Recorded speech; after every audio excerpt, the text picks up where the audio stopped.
Sahabat budaya, album legenda untuk kali ini mengangkat cerita dari daerah Kabupaten Belitung, Provinsi Bangka Belitung dengan judul Hikayat Tuk Kundo. Cerita ini diadaptasi dari cerita Kampung Petuah Urang dari Belitung dalam cerita rakyat yang dituturkan Bule Sahib. Dengan para pemain, Tuk Kundo diperankan oleh Wanda Sona. Bayangan apa itu teh? Warna emas.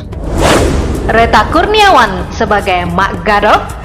Dan untuk ikan, aku akan coba cari di sungai dengan memasang tekala. Kakek tua dimainkan oleh Iskandar. Jangan ada di antara kita mati, sebab ini akan merugikan kita sendiri. Dan Fauzi sebagai masyarakat. Mak Gadok nih sekarang memang sudah berubah.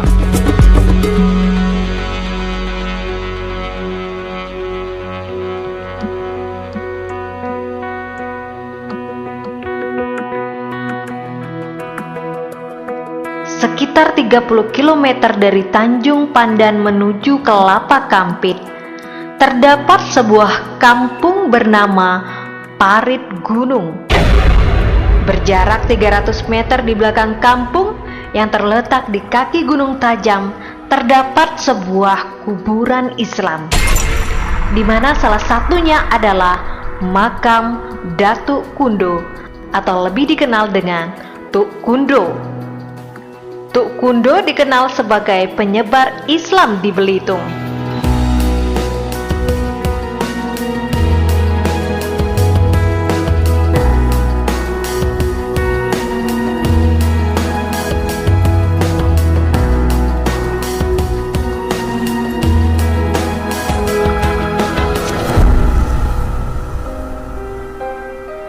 Diceritakan ketika Tuk Kundo datang ke Parit Gunung, kehidupan masyarakatnya masih diliputi suasana animisme dan tidak ada suasana Islam sama sekali. Sehari-hari, selain dari hasil buruan pelanduk, rusa, dan burung, penduduknya masih memakan lutung kera serta gadok atau babi hutan. Dalam suasana itulah Tuk Kundo berusaha dengan semangat untuk menyebar agama Islam di Kampung Parit Gunung. Di Kampung Parit Gunung, Tuk Kundo menetap di pondok Mak Gadok. Mak Gadok adalah janda yang memiliki gadis yang beranjak dewasa.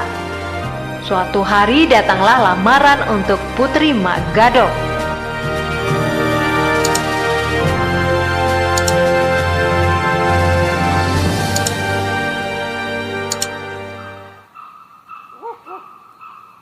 Tuk Kundo, alhamdulillah anak aku ada yang melamarnya.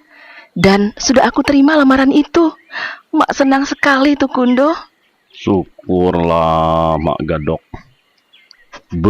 Berarti kita teh harus segera nyiapkan persiapan kenduri Mak Gadok.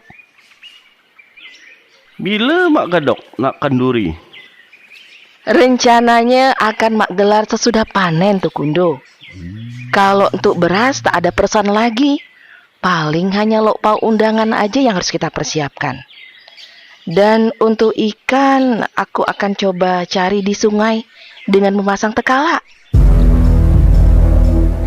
Dengan ditemani Tuk Kundo, Mak Gadok pun memasang tekala. Namun beberapa kali dipasang, belum juga mendapatkan ikan. Dan setiap malam ketika akan mengambil ikan, di tekala selalu kosong melompong. Wah.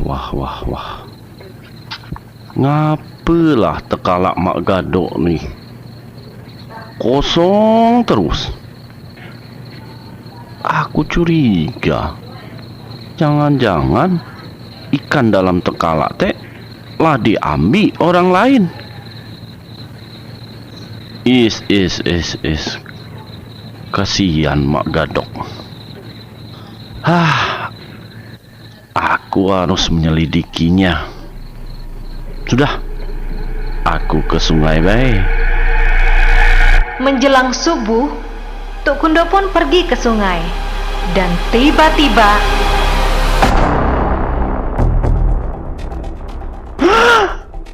Bayangan apa itu teh? Warna emas. Macam bayangan tekalak mak gadok. Bentar, aku sembunyi dulu di balik pohon itu.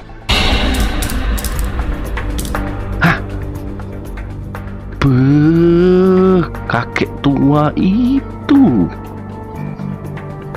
Mak, tongkat warna emas.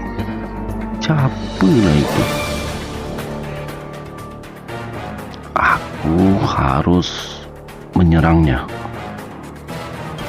Pasti dia inilah yang sering nyuri ikan di tekalak mak gadok.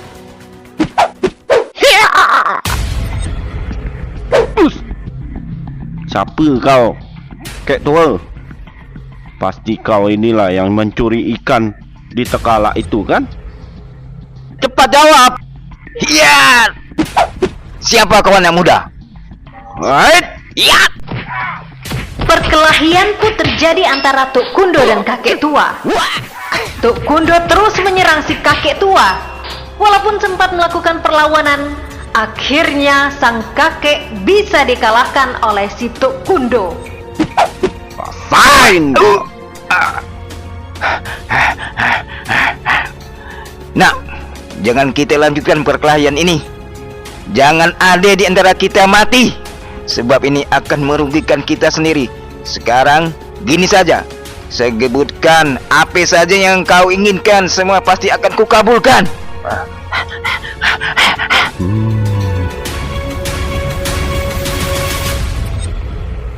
Siapa sebenarnya kakek tua ini? Macam bukan orang sembarangan. Aku minta sesuatu saja padanya. Begini saja kakek tua. Berikan aku nani mulut. Untuk apa kau minta nani mulut itu, nak? Aku minta nani mulut itu untuk membantu ngalahkan orang-orang yang ndak nyalah aturan dan ndak nurut aturan agama kami. Mendengar jawaban dari Tuk Kundo, si kakek itu pun membuka mulut Tuk Kundo dan meludahinya sebanyak 5 kali. Setelah itu, si kakek pun menghilang seiring datangnya pagi.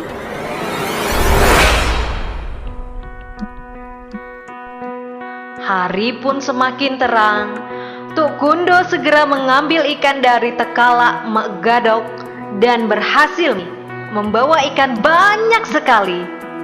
Dalam perjalanan, Tuk Kundo pun mencoba apa yang didapatkannya dari si kakek tua.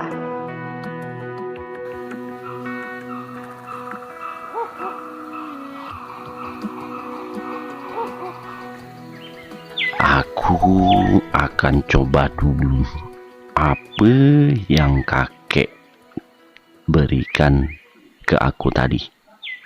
Nah, ini banyak burung. Coba aku panggil saja. Rung, burung. Oh, Rung.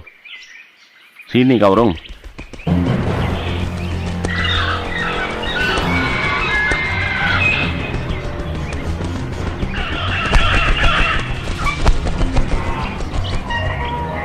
Wah. Apa ini?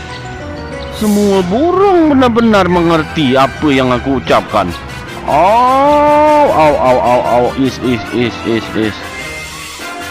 Banyak sekali burung-burung ini.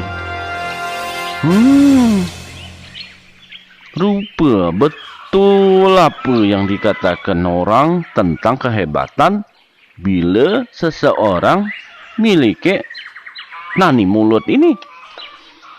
Wow. Kalau macam ni, lebih baik sudahlah kumusnahkan saja kera dan lutong yang ada di hutan ini. karena penduduk sini beragama Islam, tapi masih saja makan kera, ikan lutung.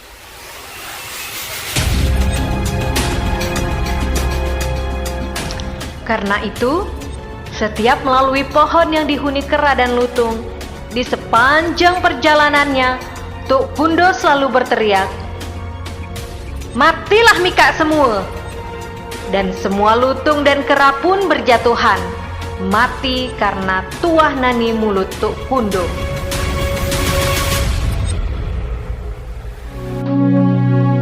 Setibanya di rumah, Tuk Kundo pun menyerahkan semua ikan hasil tangkapannya kepada Mak Gadok. Wow, banyak sekali ikan yang kau dapatkan, Tuk Kundo. Biasanya tak satu pun yang kita dapatkan. Dari mana kau dapatkan itu, Kundo? Sebenarnya ikan di dalam takalak Mak Gadok itu teh banyak, Mak Gadok. Tapi itu teh lah diambil. Apa? Ye, Siapa yang ngambilnya, Tuk Kundo? kek tua itu nah yang ngambil. Siapa kek tua tu, Tuk Kundo? Ye, aku pun ndak tahu. Dia teh orang sakti rupa. Tapi sudahlah Mak Gadok. Yang penting teh semua lah dapat diatasi. Iya, syukurlah itu, Kundo ya. Sebenarnya, dengan Mak Gadok ini, Tuk Kundo merasa berhutang budi karena telah menyediakannya tempat tinggal. Tapi menghadapi Mak Gadok, ia sangat hati-hati dan tidak mau buru-buru mengislamkannya. Akhirnya dengan kesabaran dan caranya, sedikit demi sedikit Tuk Kundo bisa mengajak Mak Gadok ke jalan Islam. Bahkan ketika kenduri anaknya, Tuk Kundo bisa meminta Mak Gadok untuk tidak menyediakan makanan yang diharamkan seperti kera dan lutung. Jadilah akhirnya Tuk Kundo sebagai juru bicara Mak Gadok setiap ada tamu yang menanyakan tentang makanan kepada Mak Gadok pada acara kenduri anak Mak Gadok.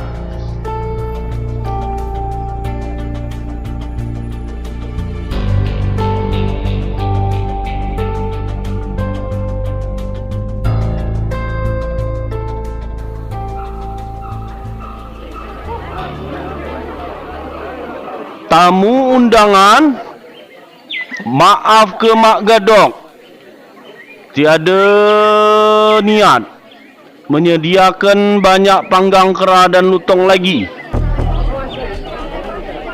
Mak Gadok nih sekarang memang sudah berubah. Biasanya selalu ada hidangan kera dan lutung panggang. Sebenarnya aku tidak makan itu lagi. Laku haramkan semuanya untuk makan kera dan lutung panggang tuh. Iyalah, mun mak lah mengharamkan makan kera, makan lutung, maka haram semua.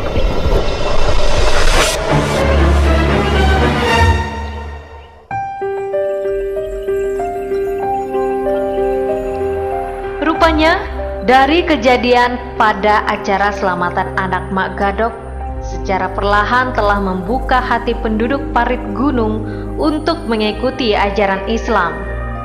Tuk Kundo terus melakukan syiar Islam ke daerah lain tanpa ada pemaksaan kepada penduduk, sehingga Tuk Kundo menjadi populer di masyarakat. Singkat cerita, setelah usia Tuk Kundo bertambah tua, Tuk Kundo menghabiskan sisa hidupnya dengan menjadi imam di Masjid Air Batu Buding. Disitulah beliau menjadi guru mengaji sekaligus tempat bertanya masyarakat tentang segala hal yang berkaitan dengan Islam. Dan menurut sebuah sumber, pernah ada sebuah kitab suci Al-Quran yang hurufnya sebesar jari kelingking bayi. Kitab suci tersebut dikenal dengan Al-Quran Tuk Kundo.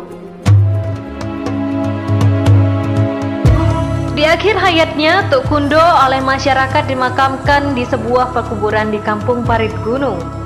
Tak ada yang istimewa dengan makam Tuk Kundo.